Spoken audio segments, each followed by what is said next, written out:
friends, Jerry Rosa here at the Rosa String Works Workshop. Getting ready to start on another project. We've got a setup slash repair slash whatever you want to call it job here. This is a Seagull guitar. Let you take a look at it there. Well, first of all, the name of it says Entourage Rustic CHCW QIT, I guess, is what that says. And then the serial number is 040414001185. Just from looking at it, it looks to have a solid spruce top. It looks like it's plywood back for sure. I would assume the sides are plywood. This looks to be a rosewood bridge on here. The saddle could be bone, could be micarta. I'm not really sure about the saddle. The action looks halfway decent. Sighting down the top, the neck angle looks pretty good. I don't see a real problem there. Basically, he just wants the, a fret job, leveling, recrowning, that whole bit. Not really too much in terms of repair on the guitar. He just wants it buffed out. Now, it looks to me like it's a matte finish, so he says polish it, but I don't guess that means buff it. I mean, he just wants it cleaned up, basically. So just, spit shine it, I guess. So we're going to work on that, but he also has a request to fix a problem with his case. And so we're going to work on the case first. We'll set this aside and do this last. This is a Hiscox case. They're pretty good cases. As a matter of fact, I've settled on these cases for my guitars. This one looks to be pretty used. There's a little problem here with the foam falling down inside here. We'll see what we can do about that. But the bigger problem is the lid has completely disappeared. The fabric is there, but there's no lid. So he wants me to fabricate a lid, see what I can do with that. That doesn't look like that'd be too hard to do. I say things like that and wish I hadn't later, but we'll give this a shot first and see what we can do about that. There appears to be quite a bit of pet hair in this case, so therefore I think I'm going to start by working on that and cleaning it out. I just see quite a bit in here. First thing to do, I think, is measure how big this lid needs to be. It looks like 7 3/4 of an inch length would be about right, and width-wise, about 5 1/4 I think is going to do it. Yeah, I'd say 5 1/4 would be about right. So 7 3/4 by 5 1/4. We'll make a little piece of plywood like that. Well, as you might expect, I cut a little piece of plywood to fit in this spot, and it fits fine. I think it's going to be fine even with the fabric on it. The fabric's very thin, so I don't think that'll be an issue. But there is an issue, and that is that this back here is pulled loose, and it doesn't hinge very well. It flops around quite a bit. It's pulled loose from the inside. I think it was glued on the inside, kind of like it would be glued to this right here, but on this side here, it's not glued anymore. And because of that, I don't think the hinge is going to work real well. It's going to be pretty sloppy. I mean, I could just go ahead and glue it and forget about it, and it would probably be okay, but it would be kind of ugly, I think. The problem is there's no seam here. This is all one piece, it appears to be. There may be a seam that I can't see, but if there is, I sure don't see it. I think all of this, or at least this piece coming up here and this piece here, seems to be one piece, best I can tell. But if I could inject glue down in here and then get this stuck first, I think that would be better before I glue this on here, because once I glue this on here, it's pretty much done. Viewers have sent me different, needles and things over the years. I tried a small, regular hypodermic type needle first, but the tube was too small to suck the glue up, I think, and it wasn't going to work. So I'm trying this larger one. The problem with the larger one is it had a blunt end on it, and that blunt end would not penetrate this fabric. So I have sharpened the end, and I don't know if it'll penetrate the fabric yet or not, but we're going to try it. I'm going to get some glue in here first. If I can't penetrate the needle with this, I'll stick something else through there. Let's see if we can penetrate this fabric first with this by itself. That would be awesome. Yeah, it did. And then I'm going to squirt glue in there. And there's no telling where all that glue is running. I'm using the canopy glue. You know, it sticks to almost anything. And that did work, so now I'm going to go ahead and get some, try to draw up some more glue now. It's soaking through, so I guess that's a good sign. Now I got to get a wet rag and do some cleanup. I don't know if it's a success or if this is a failure. It's really hard to tell. I got glue all back in through there, and the glue started oozing out through the fabric, which is not exactly what I wanted, but it did that. I've got the fabric pushed into the parts that I need it pushed into, and I've got a heavy weight sitting on it here. You probably can't really see that very well, but a big heavy weight right here to kind of hold it in place. I'm laying the lid fabric back over the weight. And I guess the only option I've got at this point is just wait it out and see what happened, if we made any improvement here or not. It's actually been a couple of days since I glued this fabric back down into this area of this case. I've made up a piece of plywood. This is just 1/8 inch thick. I drilled one little hole in it here, which is going to be a rivet hole later. And I think we can find that hole and punch it through with an awl later. I am just trying to dry fit it here before I put glue on this and make sure that it's going to work, and I believe it will. It's going to take a little bit of stretching, but I think I can stretch it okay. And I think it's going to work just fine. So, because of that, I guess I'm ready to put glue on this and get this lid glued up. Here we go. You know, I'm sure I could get a better glue for this purpose. I just don't happen to have it in stock, and I'm not going to go make a special trip for a special glue. I'm going to use this canopy glue again. It seems to work fine, and we're going to just make that work. The one thing I want to do this time differently than I did, you know, with the syringe squirting the glue down in there is I don't want to get so much glue. I don't want it to soak through the fabric any more than, you know, I can avoid. And I think by putting it on nice and thin like this, I think that will help.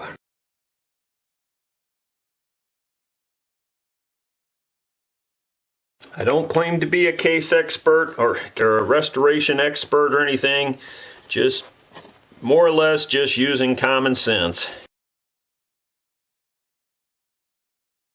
That looks real good to me.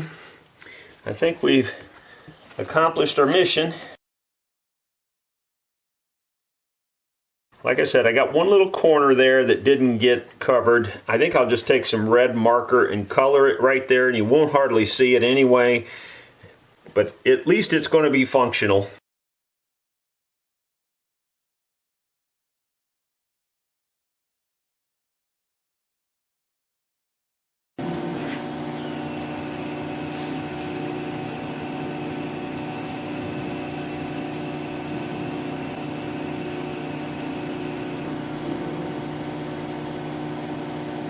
We just cut the tab for the storage compartment on that case.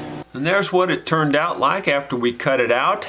It's just turns out really nice. That laser cutter is so handy for so many things. I mean, you can cut that by hand, but you'd never get that perfectly smooth like that. I mean, I've cut a lot of leather in my day, and I don't care how good you are at it, you'll never get it that smooth. It's just amazing what that thing can do. Then we'll be putting a rivet like that, similar to that, in through the wooden door that we just made. And it should look real nice for a pull tab then. And we just take the awl and we poke it through the hole there in the board, and then we can put our rivet through, I believe, like so. And then I've got the rivet through on the inside. That should match. And we should be able to beat those together. I'll have to get some metal and a hammer to do all that. I don't have all of the proper riveting tools for this now, but I do have this round over that will set on top of here and should smash the rivet. I'm putting another larger round over on the inside, setting on a block of wood and setting on a piece of steel there. That should hold it, I would think. So there you go. That's what it looks like now. You got a little tab to lift it up with. I just need to give it more time for these hinges down in here to dry. I'm really kind of stretching it here by going this fast, but you got to do what you got to do to get it done. So now I'll let it set. I went ahead and tuned the old Seagull up to pitch so that I could get a ballpark of where we're at. I'm looking at the action. The action looks pretty high. Looking down the neck, there's relief there, but it's probably a bit more than you really need. You know, and I'm just looking by eye, of course, but I'm pretty good at judging those things. And it's, you know, I would almost call it underbow. It's definitely a little extra relief for sure. The string action height, let's just look at that real quick and see if we can come up with a good number here. Looks a little high, but it's not maybe as bad as I thought. Try to add 110 thousandths on the big E. Let's see if we can come up with a number on the little e. It's only about 90 on the little e. So it could go down 10 thousandths on this one, and it could go down about 20 thousandths on this one. So we have to double those numbers back here at the saddle. 10 and 20, so we take 20 and 40 off of this and we should be good. Here's what the guitar sounds like presently, and you'll probably think it sounds pretty good over the camera, but to be honest, it's pretty flat. It's pretty dead in my opinion.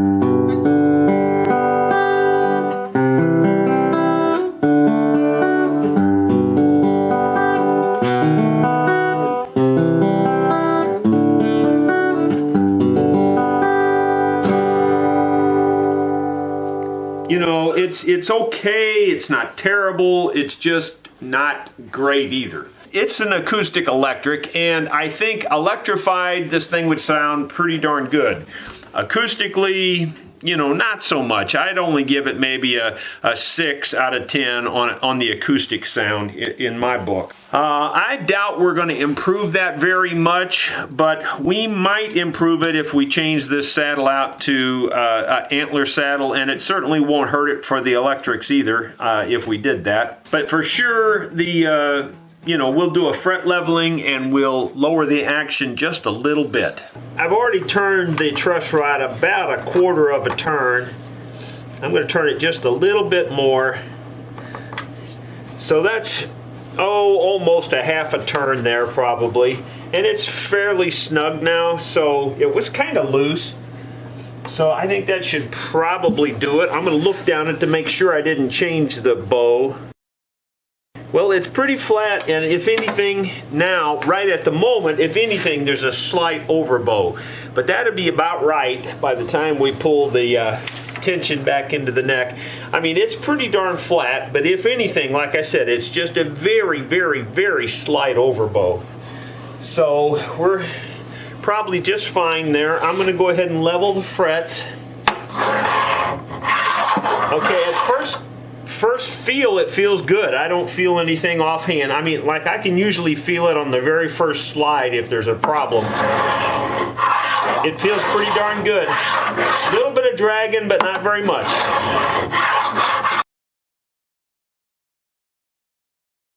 That's pretty darn good. Let me just make sure they've all been hit. I can tell by looking. A lot of people color them first and then you can see better, but I can tell by looking if they've all been hit. They look good. Maybe right in here. These two frets here haven't been hit a lot. They just barely grazed right there. So we'll go a little bit more in this area.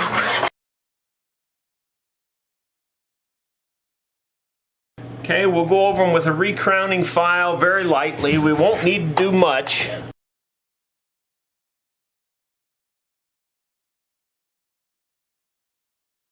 Looks real nice. I think everything's fine. The feel feels good on them. Got some 600 wet or dry sandpaper. We'll go over it really lightly here. This makes them look like brand new.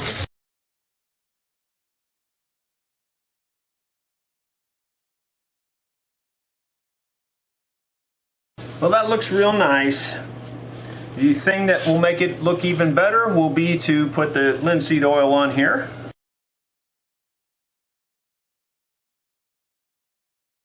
With linseed oil, you pretty much can just wipe it directly right back off as soon as you put it on. Just makes it look so much richer and so much nicer once you get the oil on it. The saddle that's in there is micarta, and while that's pretty good, the antler is even better. The main reason I want to replace this saddle is because of this. If you look and see how much play there is in this, if you turn this over, it's just going to fall right out. See, it's just loose. It's not a tight saddle. I like to see them snug where they, I don't want to force them in, but you should have to kind of like just press them in, and then they're in there and they won't fall out. That's the kind of pressure you want. Just enough pressure to hold them in there. But this is definitely no pressure whatsoever. This is also bad because as it leans forward, it acts like a lever and it will crack your bridge right across here. When making these antler saddles, I look for a piece of antler. You can see the heart in there, that's soft, that's porous. But this dark area between here and here, that's fairly solid. That's the outside of the antler. That's what you're looking for. You want some solid, and you want to be able to get a flat area because obviously you got to make a flat saddle. So I've also taken this to the sander, belt sander, and flattened it off. Then while I was at the belt sander, I flattened off these two edges. In other words, I laid it like this against the disc sander and flattened off these two edges. That allows me to run it through here and cut out a thickness of antler that I need. So what you end up with then is the center main part. You see the porosity there as you cut through it, and you can see a little bit of the porosity on this piece but this is still thick, so we can sand most of that off. You barely have enough to make a saddle when you do this. I mean, you would think the whole thing that big thick antler would make a lot of saddles. Well, it doesn't. It's just the outside edge that's any good.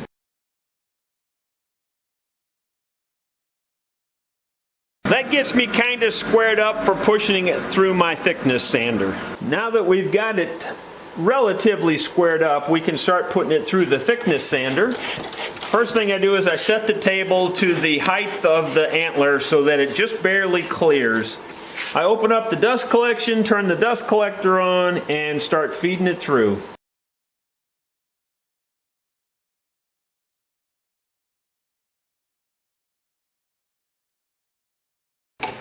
Well, it would have been nice if I'd have had just a little bit bigger piece of antler to start with, but I think we're just going to barely make this one work. It's not any too big, that's for darn sure. I like to set them over here on the flat table like this to trace the profile. That way I know I've got the bottom edges perfect. Then we can just more or less saw that out. Width-wise, it's just about perfect. In other words, thickness-wise, it's just about perfect. Here, it's just a little longer than the old one.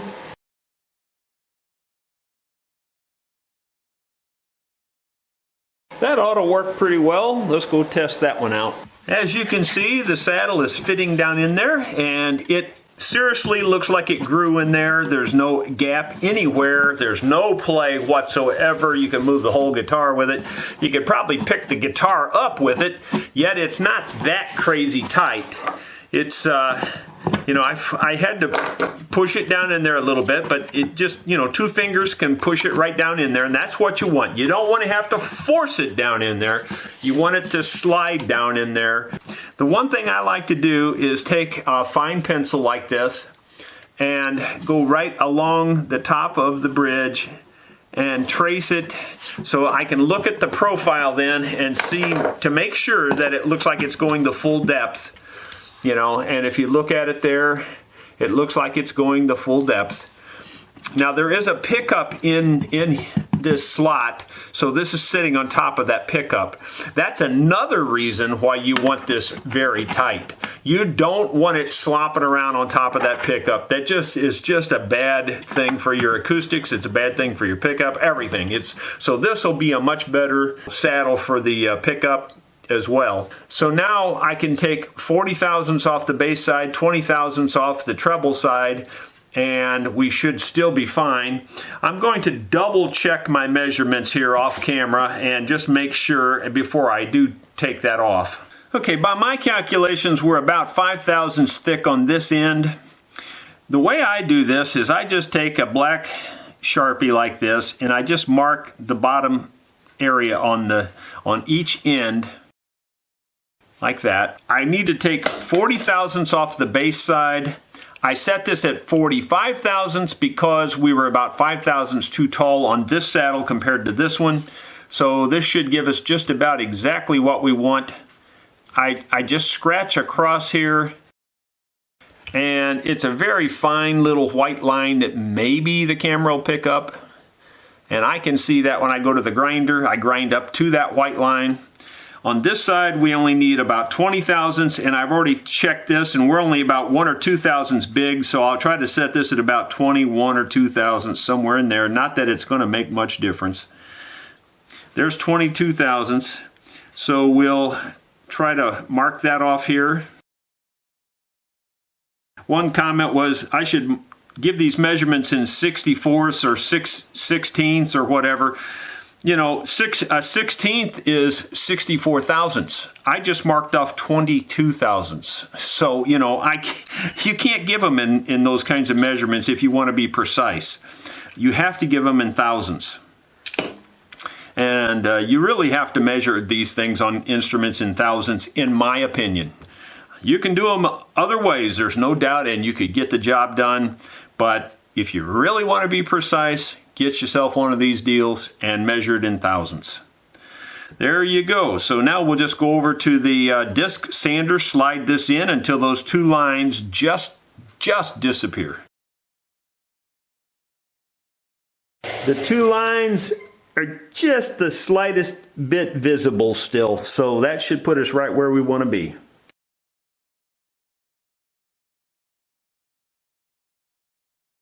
That should work pretty good. You can definitely tell it's a little bit smaller than the old one. Not by a lot, but just enough to make the difference, I believe. That looks wonderful. It just looks perfect. I don't think it could be much better. We'll leave that as it is, because the thing we want to do before we get ahead of ourselves is to wax up the guitar, make it as nice as we can make it. I tested the guitar off camera, and there's a little bit of grime and things on the finish. This is a matte finish, so we don't want to buff it out to make it shiny. I'm using the Flitz metal polish to kind of go over the whole surface and clean it a little bit.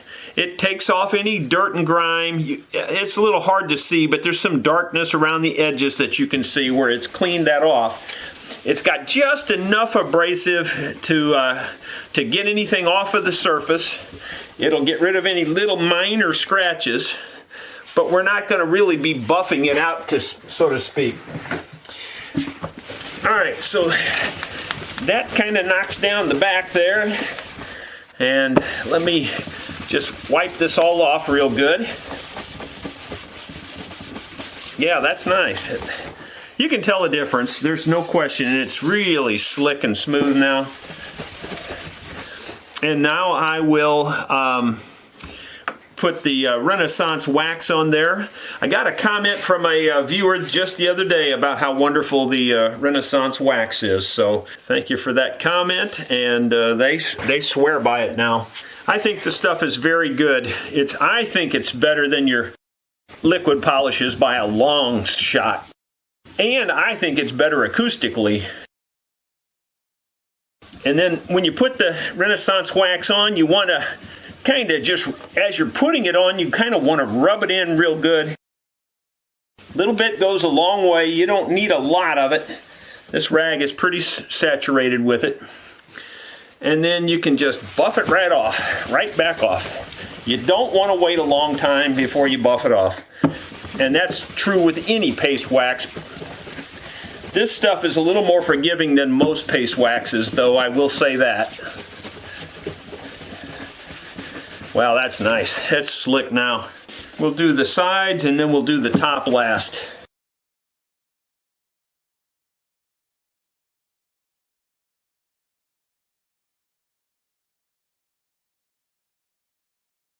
That's about as good as it gets.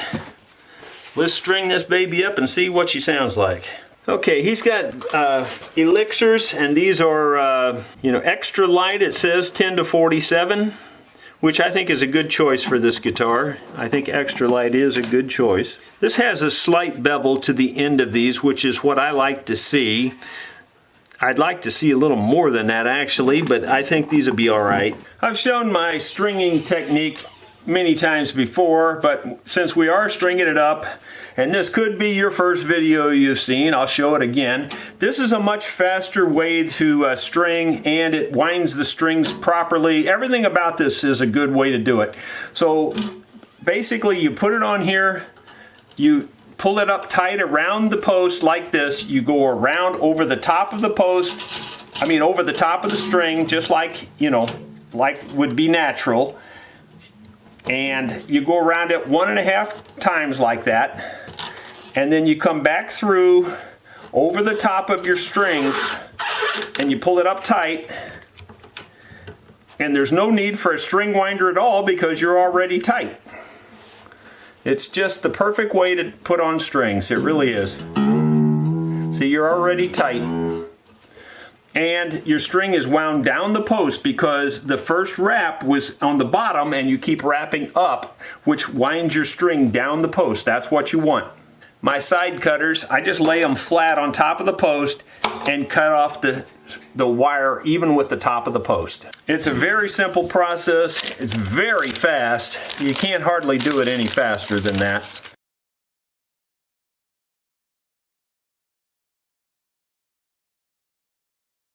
Now I do that on all of the bass strings. It really depends on your treble strings. You could do the same method, but I would wrap it a couple of more times actually on your treble strings.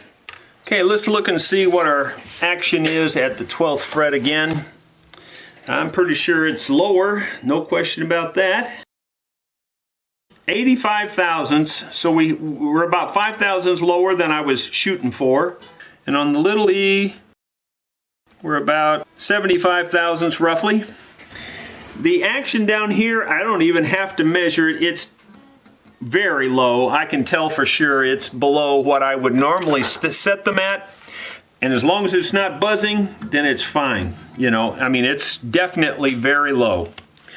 I would say that the action is probably 12 thousandths, 15 thousandths, something like that, which is perfect. Now, one thing, I was looking down the fretboard now that I've got it strung up. Remember I tightened the truss rod, and in my opinion, I probably tightened it a hair too tight because it's almost perfectly flat now. Yeah, it's like perfectly flat. So I'm going to go in here and just loosen the truss rod a tiny, tiny bit. That looks good. I'm going to just go with that. It's really flat, but it's got just the faintest hint of relief. In terms of intonation, it's pretty darn good. I intonated the saddle just like the old saddle was, and I had checked the intonation off camera before I took it apart, and it was really close. There's your E. There's your E noted at the 12th fret, so it's perfect. Really close. Here's your B. Right on the money. So it's very good.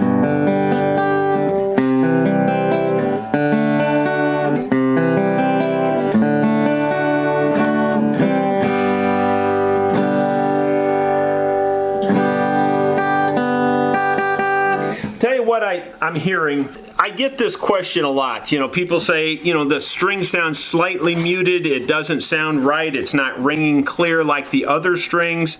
Well, I've got a problem right here on my saddle, and you know, I didn't think about it. I just left it flat, and I really should have had a slight angle to the saddle. And so I'm going to loosen the strings real quick. And on the top, right on the very tip top, all the way across, I'm going to file just the slightest little bit of a back angle to it, so that, in other words, I'm going to leave the front edge where it's at, and I'm just going to file a back angle up to that front edge. And I'm going to do that all the way across. That'll make it ring just that much better. And it'll get rid of that dead sound, because what's happening is the string is vibrating on the front edge of the saddle. I don't know if that makes sense to you, but if you were using my finger as the saddle, the string is vibrating on the front edge of the saddle here. If I bring that angle where that last place it touches is at that very front edge, then it won't vibrate on that front edge anymore. So that's what we're going to do. Okay, for me, the shortcut way to do this is I'll pull the bridge pins. I'll pull a couple of them. I'll pull out the two, maybe three on this side. I've already loosened the strings, obviously. And by the way, with these cutters, I'm not squeezing the pin. I'm just getting under the pin and working it up. Okay, and now I am going to take the same cutters and grab a hold of the end of the saddle here. At least I'm going to try to, although I've got that saddle beveled pretty good. Kind of wish I'd have taken out the pins on the treble side now. I didn't think about that. There we go, we got it. And then I should be able to pull this saddle out. Okay, so now I'm just going to file the back edge to the front edge. This is a very important angle. I just didn't even think to do it this time. I normally do. I normally do it on my sanders in the other room. But I just forgot to do it, that's all. So it doesn't take much either, by the way. You just want to get just a touch on there. Yeah, that should do it right there. Yeah, it doesn't take much. You just want to look at it and see that you can see your angle go right up to the front edge of the saddle. I can see it's there now all the way across. So now the angle, if I was exaggerating here, the angle goes like this, and it peaks right at the front edge, and that's where the string last touches. Thought I'd try to give you a good look at the finished case, and you can see we've got a leather tab here to hold on to lift it up, and the lid closes very well now. Don't think we have any problems there. In addition, this bumper that had come loose has been glued back in place, so everything's in real tip-top shape on the case now. Well, I believe we've done all the damage we can do to this old Seagull. It looks nice. Look at that fretboard now. It just looks like almost like brand new. The guitar itself looks much nicer, shiny, cleaned up. Just looks in good shape. I really like what the Antler saddle has done to the tone here. I think it's crisped it up quite a bit. Some of it's the brand new strings, you know, you just have to know that. Well, hopefully you can hear the difference. I think it sounds quite a bit better. It doesn't have the flat, dead sound that it had. Now, granted, the strings were some of that.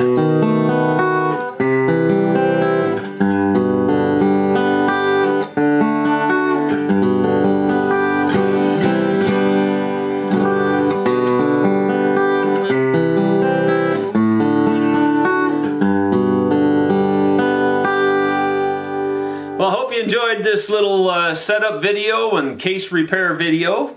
If you did, please give it a thumbs up. I sure would appreciate it. If you haven't subscribed, please do that now. If you would like to hear a little more on this guitar and hear me do a little picking and singing, I'll have a link in the description to the next video coming out where I play the guitar and sing on that little short video. And that's mainly so that this one doesn't have the money grabbed away from it. Thank you very much.